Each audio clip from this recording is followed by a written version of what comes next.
proyectada por el gobierno nacional, en primera instancia un 15%, después se dieron cuenta enseguida que se iban a quedar cortos con ese pronóstico. ¿Por dónde empezar con todo el tema de aumentos? ¿Qué buena noticia le podemos dar a la gente o cómo lo podemos encarar para que no sea tan fuerte y tan de golpe? Bueno, me parece algo difícil. No, bueno, pero intentemos mirar la mitad llena del vaso, por lo menos, ¿o no? Bueno, la mitad llena del vaso puede ser que para el mes de agosto ya completamos el índice de inflación proyectada del 15%. Ya nos quedamos cortos. Pero no sé si es la mitad buena buena noticia, o no. Francisco. No hay buena noticia. Sí, pero a ver, esta es una inflación que además está generada por el propio gobierno. Sí. ¿Por qué? Porque tomó la decisión de aumentar tarifas. Las tarifas forman parte de la estructura de costos tanto de la industria como del comercio.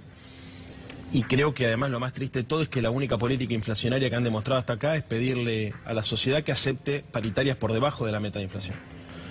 Entonces a mí me encantaría dar buenas noticias a la gente un domingo, pero lo cierto es que el propio gobierno, aconsejado por el Fondo Monetario Internacional, viene diciendo que la única manera de frenar la inflación es conteniendo los salarios. Y como decías recién, digamos, los costos de los servicios públicos, más el costo del combustible, más otras variables que tienen que ver esencialmente con una inercia inflacionaria que la Argentina tiene, ¿no? Con una puja distributiva, con el intento de recomponer la rentabilidad de los empresarios a una situación anterior a la del 2015. Entonces ellos buscan un modelo de economía competitiva a partir de contener los salarios y aumentar la rentabilidad empresaria solamente con esa lógica. Y entonces eso expulsa a un sector del consumo, un sector importante. Por eso vos ves que por ahí hay consumo, pero el consumo más suntuario, sí, la punta de la pirámide. Ahora, después tenés el problema que el consumo de bienes masivos, alimentos y bebidas, se empieza a enfriar al punto que, por ejemplo, Carrefour tuvo que presentar, que es una cadena de supermercados, un preventivo de crisis porque tiene en carpeta echar a 3.000 trabajadores como consecuencia de que se derrumba el consumo en los sectores populares. Entonces, buenas noticias no hay. Si querés hablamos de otra cosa un domingo, pero... Porque da la sensación como que hay dos Argentinas, ¿no? Pero por un lado el gobierno anuncia con bombos y platillos el tema de que se venden más autos en los kilómetros o que más gente se va en los fines de semana largo, pero eso es para un target, un sector de la sociedad. Claro, para el grueso, para la mayoría... Mira, vos tenés... Queda lejos de ese vos tenés, escenario. Sí, vos tenés los dos primeros deciles de la sociedad, sí, con alta capacidad de consumo, ¿no? Sectores vinculados al sistema financiero, sí o menos, el primer decil. Un poquito más o menos por ahí. Después tenés la clase media que estamos cambiando los hábitos de consumo. Seguro. O sea, viste, comprás por ahí segundas marcas, o por ahí para mantener el ritmo de vida, para pagarle la prepaga a los chicos o mandarlos al colegio, digamos, las familias trabajan más horas para garantizar el mismo consumo que antes, por ahí lo tenían que hacer con 8, ahora con más. Después tenés los sectores medios bajos, los tenés absolutamente precarizados. ¿Y eso qué significa? Significa que además que hubo desempleo en los últimos 2 años, hubo una transformación en el mercado laboral porque hubo mucha gente que perdió el trabajo con recibo de sueldo y pasó a laburar de la changuita, a rebuscársela como puede. Y lo más triste y más preocupante de todo, que es que la base de la pirámide social tiene dificultades para acceder a los alimentos y se encuentra súper endeudada.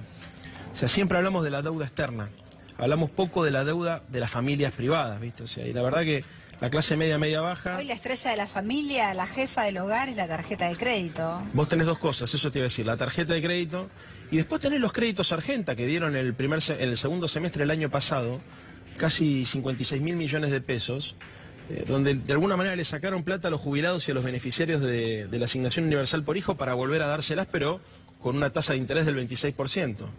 Y eso la verdad que es una bomba de tiempo, porque la gente está endeudada para mantener lo mínimo.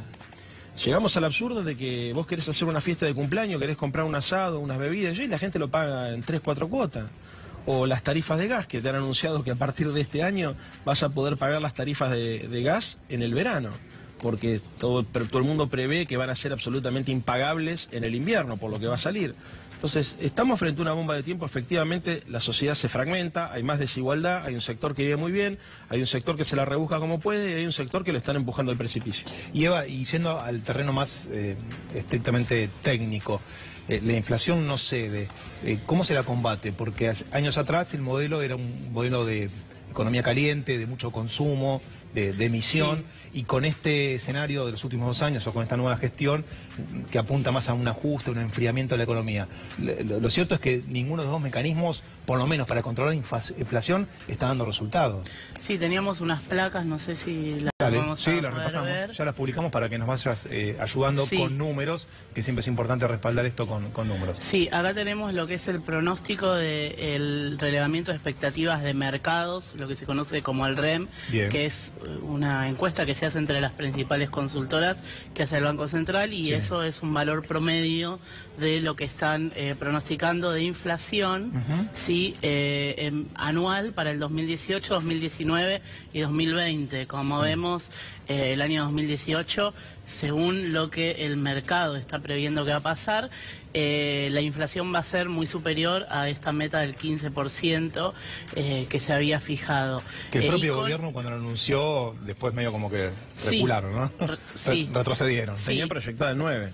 Venía proyectada en mucho menos, Claro. ¿sí? Finalmente en el mes de enero se aumentó, se subió hasta un 15% Sí. y se está pretendiendo que las paritarias se cierren en un 15% de acuerdo a esa expectativa.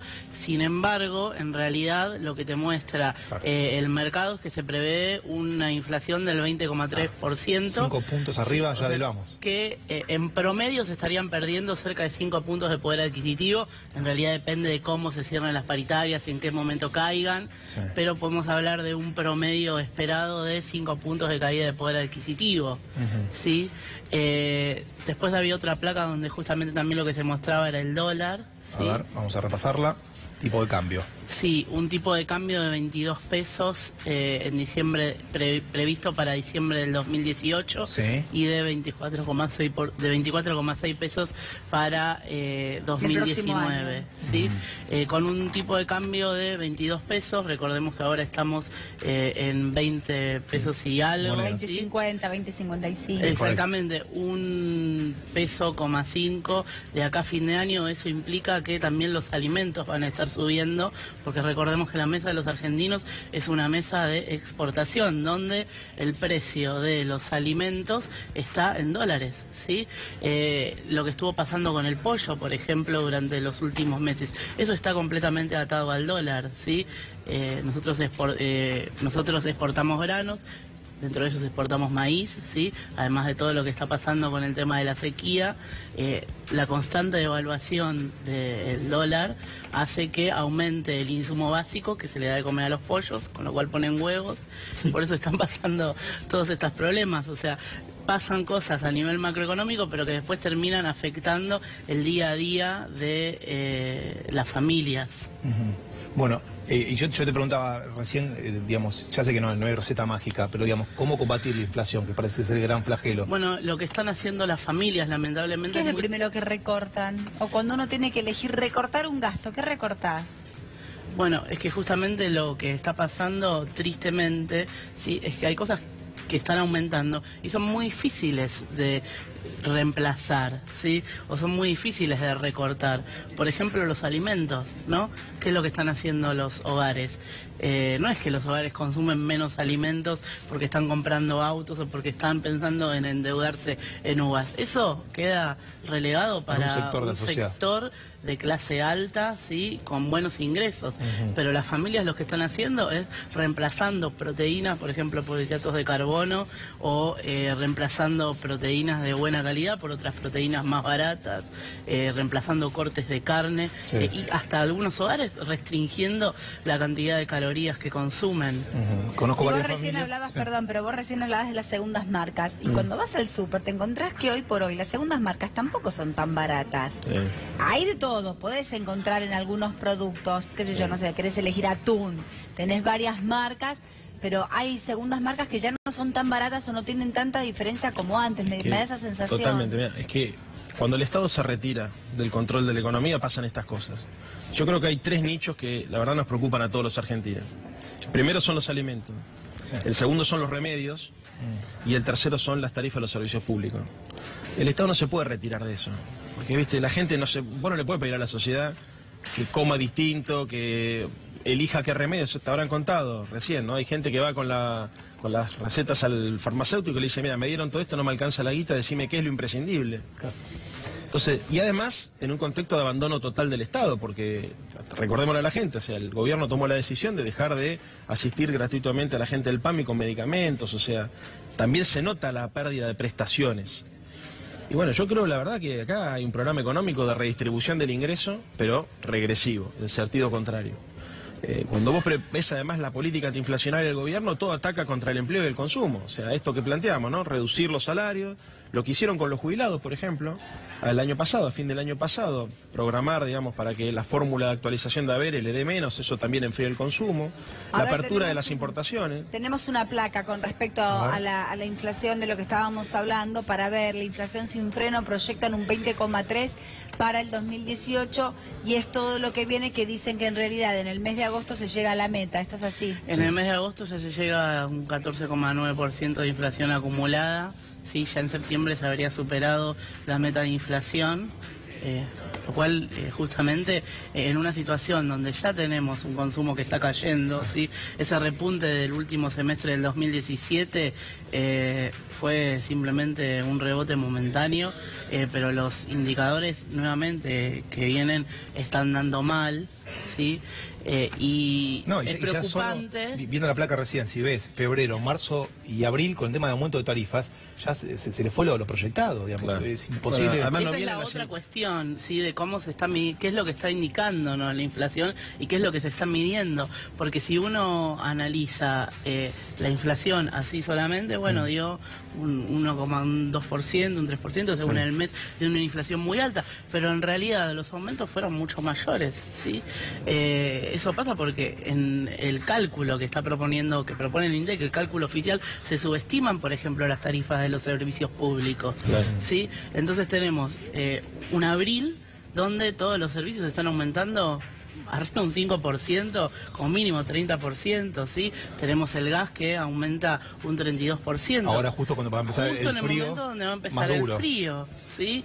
Y sin contar el tema de las garrafas, de los hogares que no tienen acceso a la red de gas, y el tema de electricidad, que también es más cara para los hogares que no tienen acceso a la red de gas, con lo cual en realidad justamente en la mayoría de los sectores la inflación está pegando mucho más de lleno y muchísimo más fuerte de lo que los indicadores oficiales están hablando. Leandro, y en este contexto que estamos analizando y que muy bien están describiendo los dos, ¿cómo tomar lo que fue el anuncio semanas atrás en Olivos, con Mauricio Macri encabezando una conferencia de prensa? Bueno, él después no respondió a preguntas, pero sí respondieron Carolina Stanley y Emilio Basavilbaso, de Desarrollo Social, y ANSES, de la baja de la pobreza. ¿Cómo tomamos ese título que fue fuerte?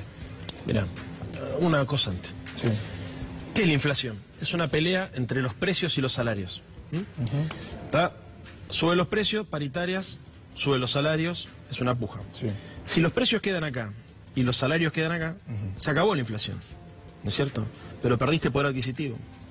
Entonces, el problema acá es cómo recomponés poder adquisitivo del salario. Este es el punto. Yo creo que este gobierno no tiene estrategia para recomponer el poder adquisitivo del salario. Y esto es lo que a mí más me preocupa, ¿me entendés? Pues ellos pueden mañana anunciar que terminaron con la inflación. Porque si la verdad se terminase esta puja y deja los salarios acá, y como pasó en los 90, apertura de importaciones, ellos dijeron, vamos a hacer que la Argentina sea el supermercado del mundo. ¿Te acuerdas? Hoy vas al supermercado y está el mundo en el supermercado, porque no es que estamos importando tecnología, estamos importando alimentos. Sí. Entonces, eso va a generar un deterioro lamentablemente en el mercado laboral. Con relación a las cifras de pobreza, bueno, hay toda una discusión acerca de cómo se toman los muestreos, que es lo que te decía recién Eva. Y también hay que ver además la tendencia, porque lo que se presentó en realidad es un promedio del segundo semestre del año pasado. Correcto. Ese segundo semestre se divide a su vez en 2 trimestres. El cuarto trimestre, o sea, lo que sería la última parte del año, ya la pobreza estaba medida por el INDEC incluso arriba del 25%. Y recordémosle a la gente que el grueso de los tarifazos que vinieron a ajustar, digamos, los precios relativos se dieron a principios de este año.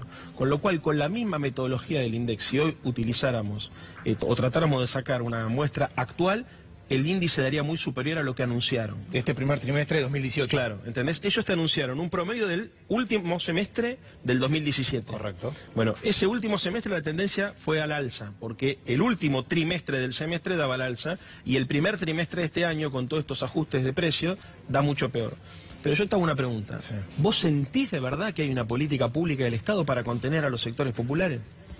A ver, nosotros cuando vamos al supermercado, a mí la guita me alcanza cada vez menos. Te tiene que pasar a vos, te tiene que pasar a vos. Sí, sí, Entonces, sí. no podemos ser tan ingenuos de comernos el verso de que porque el maquillaje estadístico nos dice que está bajando la pobreza, creernos de verdad que eso está sucediendo cuando vemos que lamentablemente todas las... Por ejemplo, calcularon la pobreza con la fórmula de jubilación que dejó Cristina.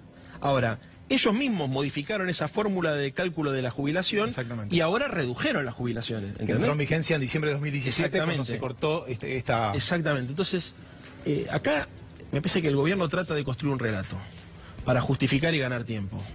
Ellos están tratando de reordenar la estructura social de la Argentina. Quieren construir un país desigual donde aceptemos la desigualdad. El modelo que ellos tienen en la cabeza es Chile. Es una sociedad polarizada, donde las élites tienen acceso al consumo, las mayorías populares no tienen salud pública, no tienen educación pública, no hay jubilación. Hay un anuncio que pasó desapercibido la semana pasada, que fue la eliminación del ANSES.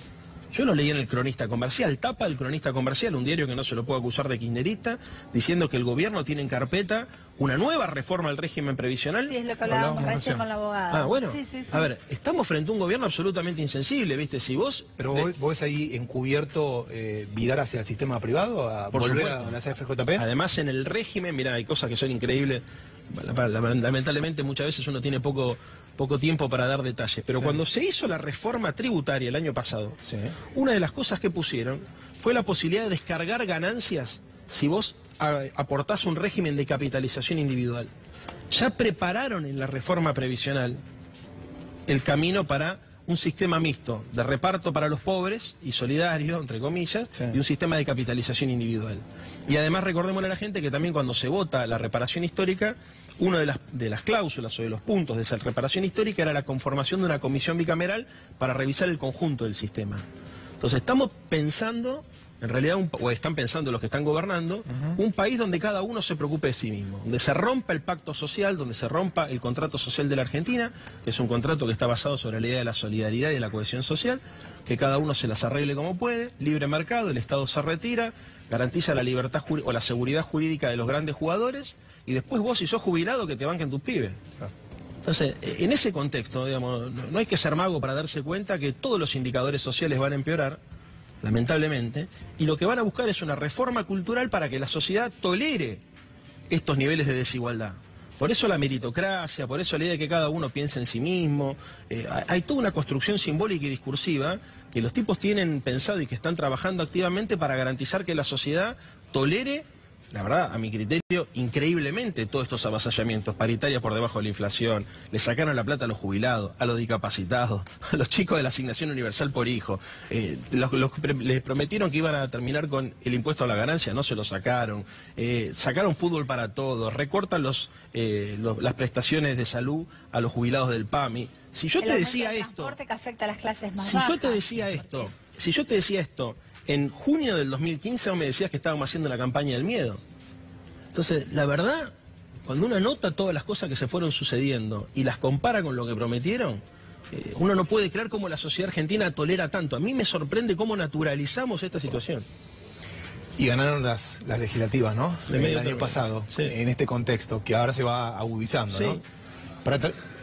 Una plaquita más. Bueno, ahí nos dice nuestro productor que tenemos una placa más, así la analizamos con Eva, la economista aquí. Los precios del conurbano, bueno, unas zonas más castigadas, ¿no? Sin Sí. dudas.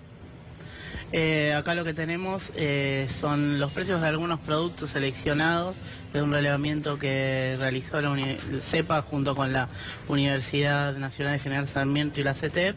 Sí, y por ejemplo el pollo, ¿no?, que estábamos hablando, es una de las proteínas más consumidas y sobre todo se ha popularizado mucho, pero sobre todo en los estratos sociales más bajos, sale 42,38 pesos el kilo. Sí, Sí. tuvo un incremento acumulado del 12% entre diciembre del 2017 y febrero del 2018. La gaseosa 45,30, un 12%. Pareciera ahora la gaseosa va a ser un lujo. Sí. Queso crema 51 pesos con 70, también un incremento del 12%. El aceite 54,73, que fue el que menor aumento tuvo, un 5%, pero recordemos que viene teniendo un aumento muy importante, sobre todo después de la eliminación del fideicomiso del aceite en el entre el 2016 y el 2017. Estos incrementos, repitamos los parámetros. ¿Qué fechas se tomaron para la medición? Son precios, el precio que figura ahí es el precio de la segunda quincena de febrero, ¿sí? Seguramente ahora si hacemos el mismo relevamiento, los precios serían más altos todavía, ¿sí? Y el incremento... Es un comparativo entonces de febrero de 2018 contra... la primer columna es el precio, la segunda es el incremento durante febrero del 2018 y la tercera columna muestra el incremento total acumulado entre diciembre del 2017 y febrero del 2018. Nada más que 3 meses. 3 meses de diferencia. Exactamente. Y ya en 3 meses han un subido 12% del pollo, por ejemplo. En 3 meses. Claro, recordamos a la gente, el índice de precio del consumidor es un promedio general. Exacto.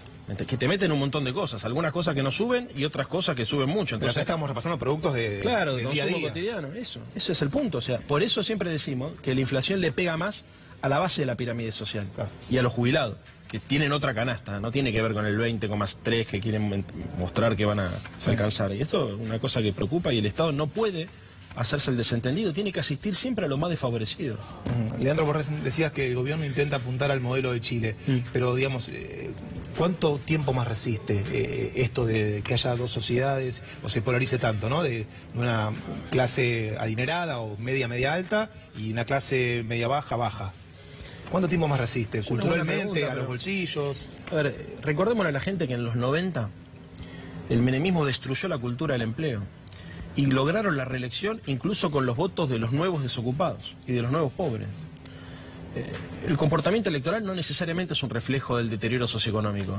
Es muy raro. ¿Viste? Vos muchas veces decís la economía determina el resultado de las elecciones. No es así. No es así. Condiciona, obviamente, influye, sí, pero no lo determina. Yo creo que ellos tienen en mente una sociedad donde se resignan, ¿viste? A ver...